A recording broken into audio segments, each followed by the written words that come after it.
अस्सलाम वालेकुम viewers, welcome to my channel SM cooking secret. उम्मीद है आप सब खैरियत से होंगे, खुश और आबाद होंगे। आज हम बनाने जा रहे हैं बहुत ही सिंपल सी खीर।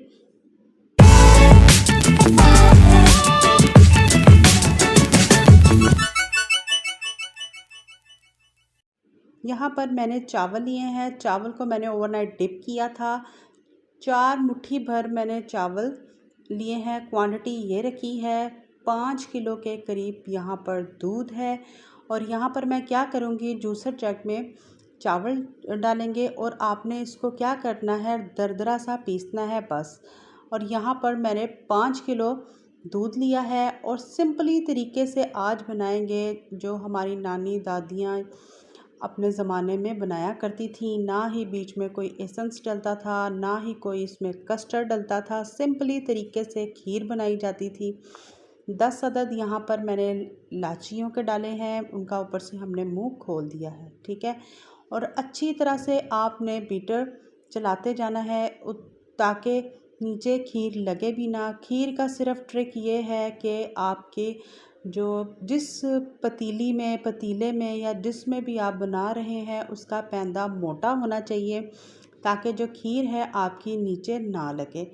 अगर तो आपकी नीचे खीर लग जाती है, तमाम की तमाम मेहनत ज़ाया हो जाती है। घंटा लगे, 2 घंटे लगे, अगर आपके हाथ थक जाते हैं तो आप किसी की प्लीज़ हेल्प ले लें, पर आपने ये प्रोसेस इसी तरह से जारी रखना है। यहाँ पर मैं मुसलसल चम्मच चलाती जा रही हूँ। अल्हम्दुलिल्लाह जो हमारे चावल थे वो डन हो चुके हैं। आपने इसी तरह से इसको चलाते जाना है।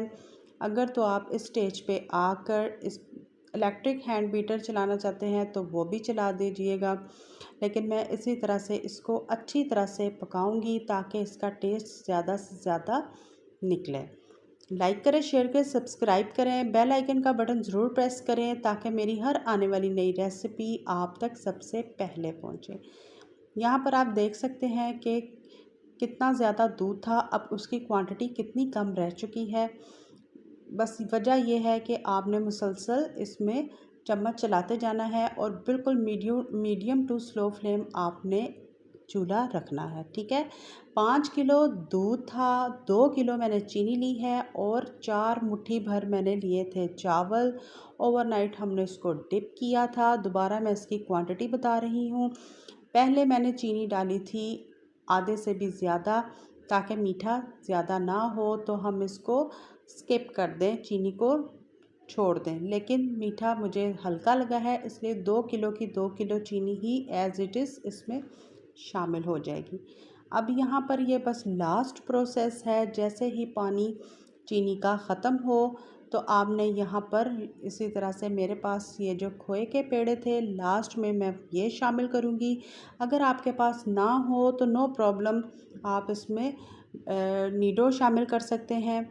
अगर वो भी नहीं है तो आप बर्फ़ी इसमें शामिल कर सकते हैं। वो भी नहीं है तो आप इसको सिंपली बस तरीके से बनाएं, वो वैसे भी बेहद अच्छी बन के रेडी होगी। विदाउट कस्टर्ड बनाएं, without any essence, without any कोई फूड कलर नहीं, सिर्फ सिंपल तरीके से आज हम ये मुहर्रम स्पेशल में खीर बनाने जा रहे हैं। तमाम के तमाम घरों में कोई फूड कलर ज़रूरी नहीं हो या कोई एसेंस हो।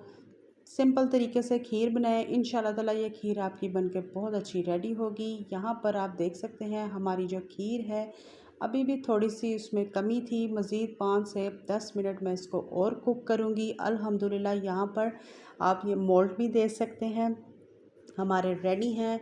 और खीर भी हमारी पक कर रेडी हो चुकी है, क्योंकि हम यहाँ पर दिला रहे हैं, आज न्याज दिला रहे हैं। और मैंने कहा क्यों ना सिंपली तरीके से जो खीर बनाई जा रही है वो रेसिपी आपके साथ हम शेयर करें। खीर को पकते पकते 2 घंटे गुजर चुके थे। अल्हम्दुलिल्लाह हमारी यहाँ पर खीर बनकर मज़ेदार सी रेडी है। ट्राई कीजिएगा, ज़रूर बताइएगा कि आज की सिंपल सी रेसिपी आपको हमारी कैसी लगी। यहाँ पर मैंने ली है सिल्वर लीव्स ली हैं, यानी कि चांदी के वर्क लिए हैं। हम इसके ऊपर एक एक करके तमाम की तमाम चीज़ों को खूबसूरत सा डिश आउट करेंगे। अगर आपके पास हो तो लगा दीजिएगा, ना हो तो आप इसको भी स्किप कर सकते हैं। ट्राई करें। इंशाल्लाह ताला ये जो आज की सिंपल सी खीर की रेसिपी है आपको बेहद पसंद आएगी। कोई ज़्यादा चीज़ों की झंझट नहीं करनी पड़ी, ना ही कस्टर्ड शामिल करना पड़ा है, ना ही कोई एसेंस, ना ही कोई फूड कलर। बस सिंपली तौर पे हमने आज ये खीर बनाई है। आपको इंशाल्लाह ताला ये रेसिपी हमारी बेहद पसंद आएगी। अब हमने क्या किया है कि यहाँ पर मैंने जो बादाम थे उनको 3 कलर मैंने दिए हैं खूबसूरत सा अट्रैक्टिव करने के लिए। अब हम उसको भी खूबसूरत सा इसके ऊपर गार्निशिंग के तौर पर गार्निश कर देंगे। यहाँ पर मैंने जो पेड़े थे वो थोड़ा सा हमने 2 टेबलस्पून के करीब बचा लिया था। अब हम उसको सेंटर में सबसे पहले मैं डिश आउट करूँगी और इसी तरह से तमाम के तमाम जो कलर्स हैं उनको मैंने बादाम में ऑलरेडी डिप करके रखा था। उसका भी कितना खूबसूरत कलर आ चुका है। ट्राई करें, इंशाल्लाह ताला ये रेसिपी आपको हमारी बेहद पसंद आएगी, क्योंकि ये रेसिपी बहुत ही सिंपली तौर पे बनाई गई है। ना ही इसमें ज़्यादा कोई हमने कस्टर्ड या कोई फूड कलर या कोई एसेंस शामिल नहीं किया। रेसिपी को प्लीज़ पूरा स्किप किए बगैर देखें। इंशाल्लाह ताला ये रेसिपी जो है मेरे से भी अच्छी बनकर आपकी इंशाल्लाह ताला डन होगी। यहाँ पर पहले मैंने रेड इसके ऊपर बादाम की हमने गार्निशिंग की। अब हम यहाँ पर एक एक करके ग्रीन कलर की करेंगे, फिर उसके बाद मैं यहाँ पर येलो कलर की गार्निशिंग करूँगी। और यहाँ पर मैंने 4 मोल्ड लिए थे, लेकिन हमारे पास यहाँ पर बेहद सारे हैं, लेकिन मैं सिर्फ इन चारों को ही डिश आउट करूँगी। और अब आज मुहर्रम स्पेशल में हम इसको बांटेंगे और इंजॉय करेंगे अपने घर वालों के साथ। ट्राई करें, इंशाल्लाह ताला ये रेसिपी आपको बेहद पसंद आने वाली है। इसकी खूबसूरत लुक चेक कर सकते हैं, अट्रैक्टिव लुक चेक कर सकते हैं। इसी तरह से मिलेंगे नेक्स्ट रेसिपी के साथ। अल्लाह हाफिज़।